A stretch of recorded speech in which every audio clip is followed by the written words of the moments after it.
This is how Frieren taught me what happiness really means. Hi, I'm Jeshua. Welcome to my author channel. If you've seen any of my writing or any of my previous videos, you'll know that I tend to gravitate toward the darker and grittier stuff, you know? But after finishing a good portion of Berserk, and if you've seen my last video on that, all sorts of people didn't like my opinion on there. But if you've seen that or preview, you'll know that I really needed a break. Oh, I needed a break, and I heard of this thing called Frieren Beyond Journey's End. And, you know, it seemed kind of fun, so I decided to check it out. And I was weeping in the first episode. I will freely admit, I wept, tears blowing my nose, everything, several times through the 4 times I watched season 1, which is the only season available now. Yeah, I watched all 28 episodes, and then, within either that same day or the next day, I started with episode 1 again. And then I watched the whole thing 3 or 4 times by now. And you might be asking, why? What? Because that's not normal for me. Often, I will never return to a piece of media unless it really stands out. And I have not just binge cycled through something, let alone an entire season of television, since I was, a child. I can't really think of the last time that happened. And the title of the video explains kind of why. Especially these days, my generation, Gen Z, we really do live like Frieren lived. Now, I'll give you some background in case you're not familiar with this anime. She is the titular character, Frieren, is a 1,000-plus-year-old elf. Straight up Tolkien elf. She's essentially immortal. She can still be killed, but she's not gonna die of old age.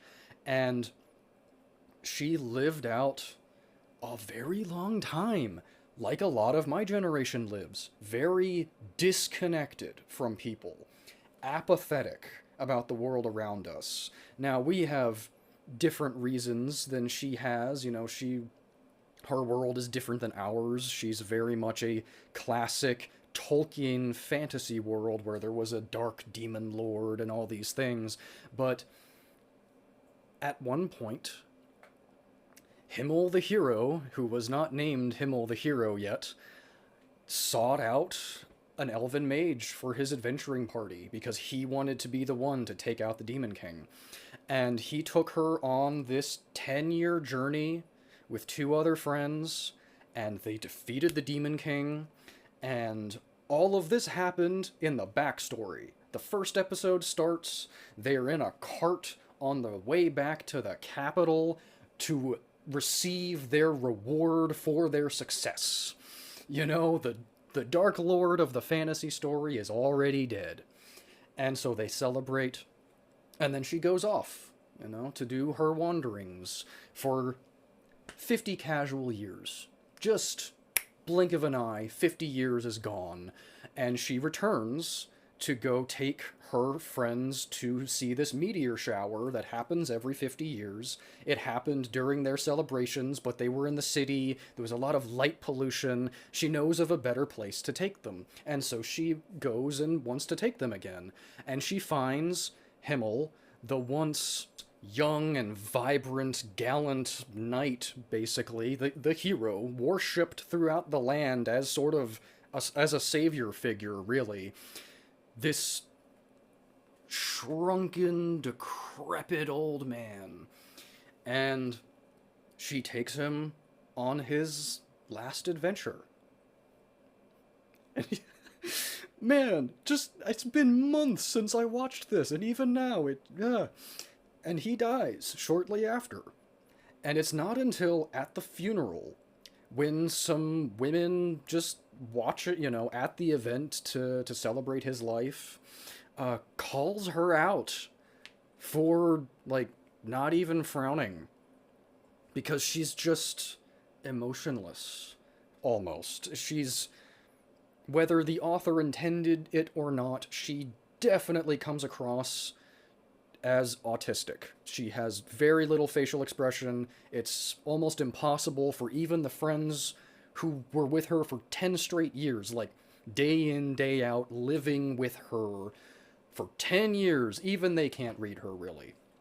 And it's only then, after she's been called out for it, and the dirt is being placed over his grave, that she weeps. Because she had 10 years with him. She could have had 50 more. But she didn't think about it. You know? Human lives are short. We die very easily, very quickly. And to an elf who's been alive for well over 1,000 years, it seems, it's not even like a dog, It's like an ant, the life of an ant. Even though they can still impact you, they're still people, it's a human life, They come and they go. And then after he's dead, she realizes her mistake. And then she goes off for another 20 years wandering the countryside. It's only when she goes to Heiter's house, one of the other friends who had been on the journey with her, another human who's very old now, that she kind of decides really to do something about that. She wants to spend his last, however many years he has left. If he survives another decade, that's nothing to her. She's more than willing to do that. And Heiter has adopted this little girl named Fern, who was a war orphan. And so Heiter does something very tricky. He wants Fern to be taken care of when he's gone. And so he asks Frieren to take her as an apprentice. Well, apprentice mages die a lot, so she refuses. He then asks, "Hey, I've got this old magic tome. Could you translate it for me? There might be some life extension magic in it, hopefully, maybe." Well, after 3 years of doing that, she translates it. There is no spell. But he didn't ask her that because he wanted life extension magic. He wanted her to stick around long enough to train Fern so that she is a fully fledged mage and that it will be safe for her to go traveling with Frieren now. And so she now has a ward, a young woman to protect. She's, I guess, 16, no, I don't remember the age when they start journeying together, but they go off together, and as the series progresses, the first episode, we get a 50-year time skip, and then a 20-year time skip. And it we bring it down and down and down to the point where by the end of the series, a good third, the last third of it, takes place over a couple weeks, maybe. Whereas previously, decades flew by in less than an episode. Because Frieren has taken a step back and decided to savor life. To get to know the other people around her. And relish in it. Relish in another companion character, Stark, who is this seemingly extremely powerful warrior character. He is the warrior archetype who joins their party, and he is objectively a coward. He is terrified of the dragon that he is somehow keeping at bay from this village. He feels whenever it decides to come back, me and everybody else is dead. But Frieren knows. Frieren knows because his teacher was the dwarf in her party, and the dwarf said he will become an incredibly powerful warrior.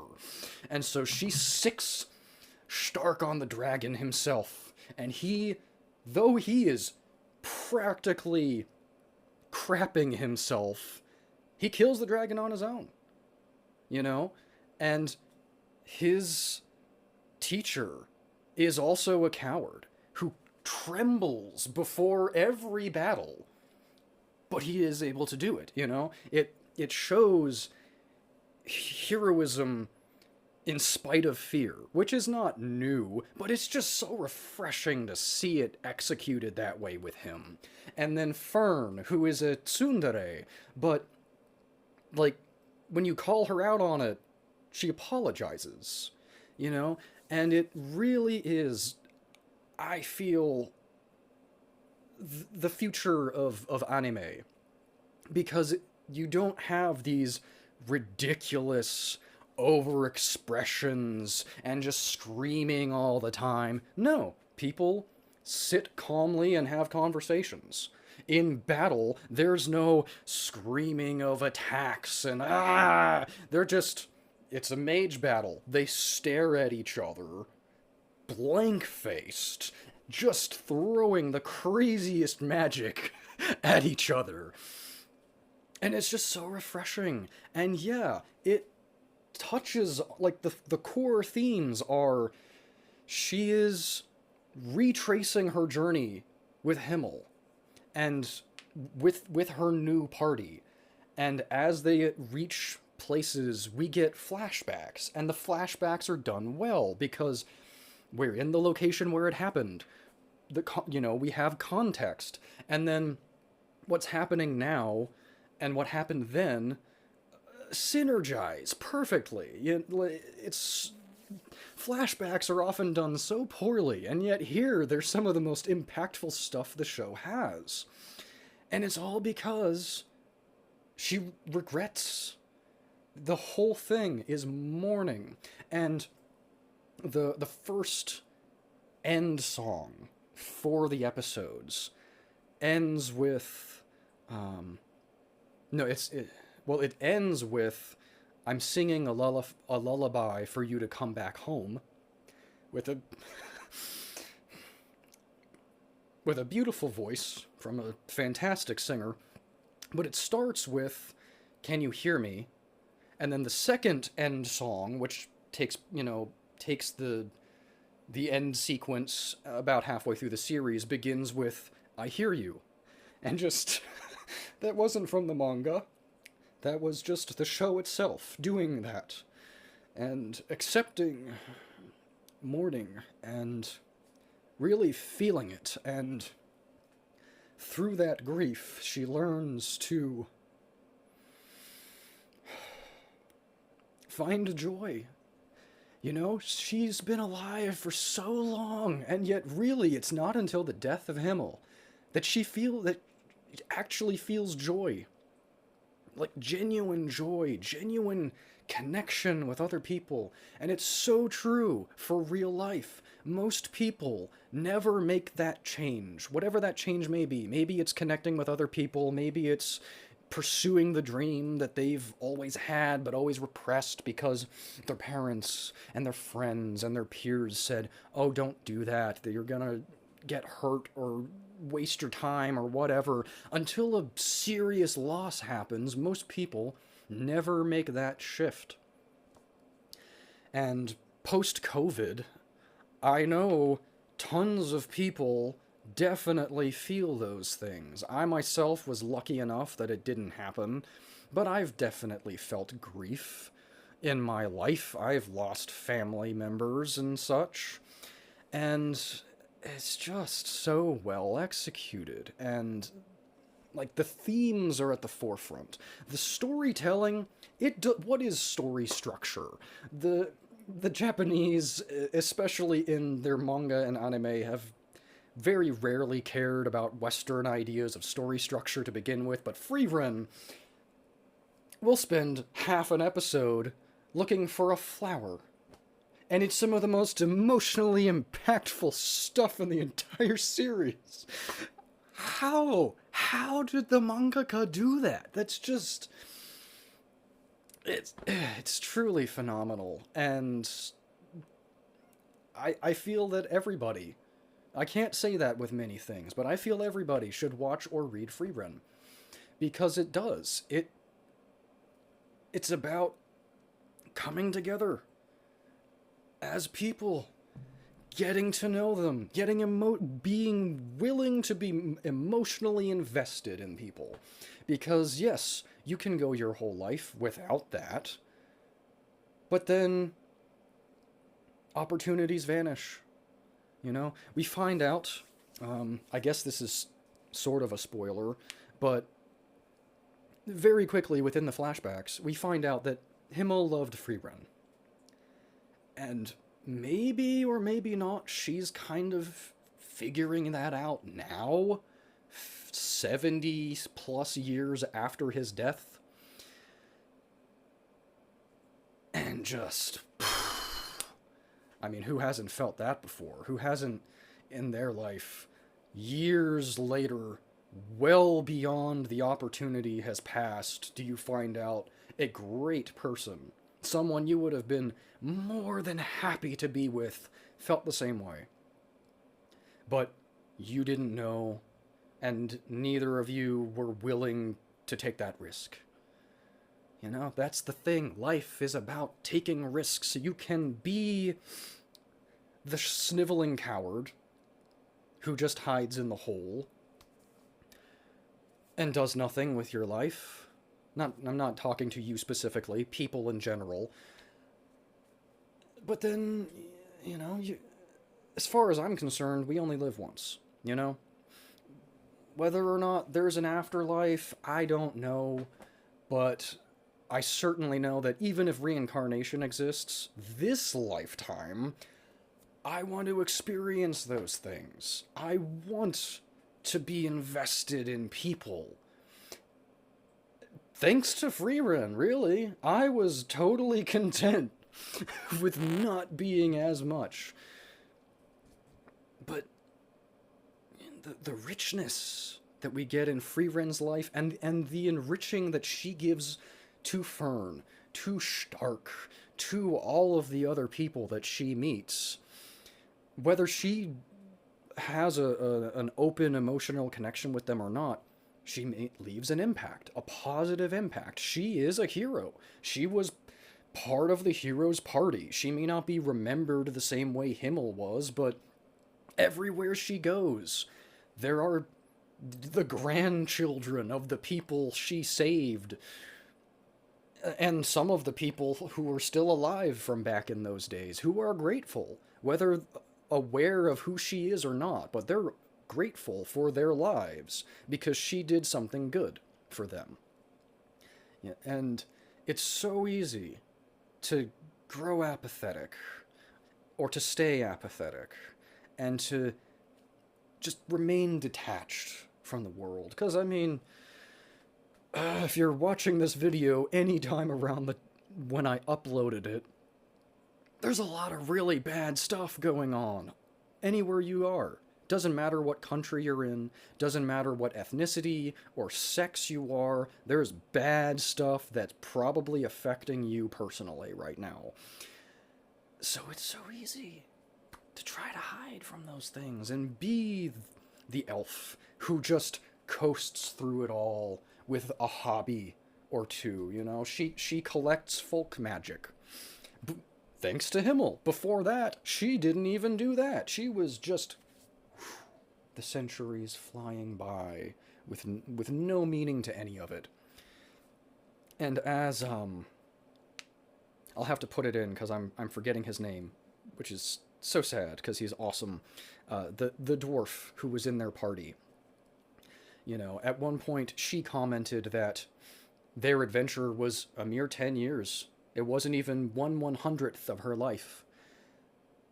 But he then, 70-some years later, reminds her of that statement and says, "Isn't it remarkable how much that 1/100th changed you?"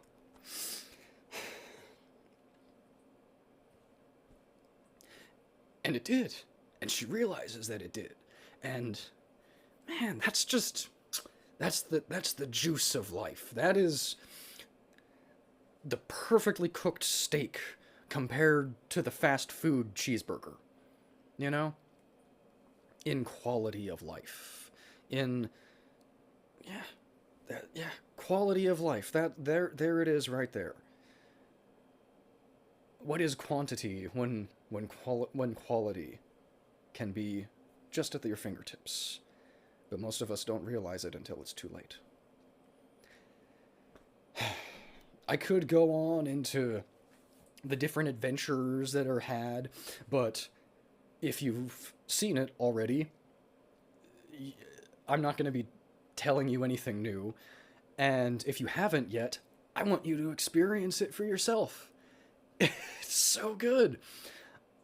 It's the perfect comfort anime, in my opinion.